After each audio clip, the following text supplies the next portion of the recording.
ભારત માતાના પનોતા પુત્ર શ્રી અજીત પવારનું જે એક્સિડન્ટમાં મૃત્યુ થયેલ છે એ મૃત્યુને સમસ્ત હિન્દુસ્તાનની જનતા ખૂબ જ શોકમય પરિસ્થિતિની અંદર એ લોકો ખૂબ જ દુઃખી થયા છે।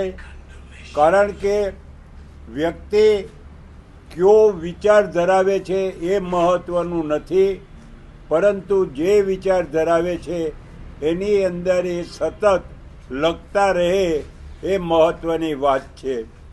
અજીત પવાર જ્યારે એમના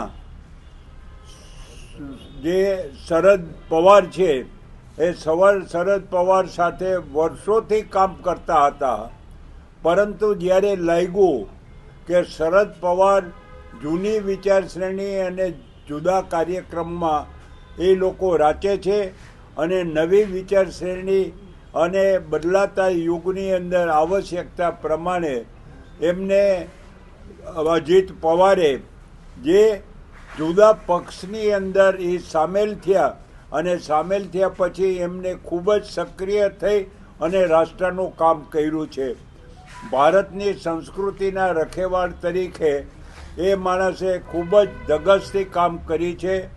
પોતાના પરિવારના સભ્ય સાથે પણ સંઘર્ષ કરી અને પોતાની વિચારધારાને એને ખૂબ જ મક્કમ રીતે આગળ વધારી છે।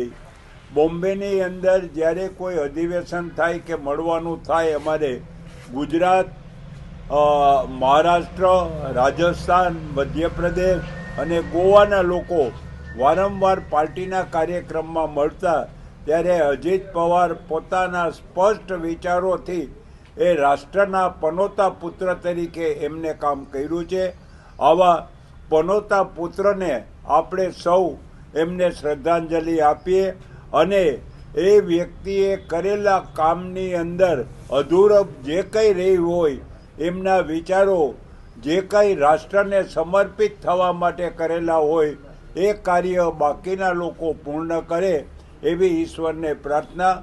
અજીત પવારને હું મારા વતી અને મારા પક્ષ વતી હું શ્રદ્ધાંજલિ આપું છું, પુષ્પાંજલિ આપું છું, સ્મરણાંજલિ આપું છું। ઈશ્વર એમના આત્માને ખૂબ શાંતિ આપે એવી પ્રાર્થના કરું છું। આભાર।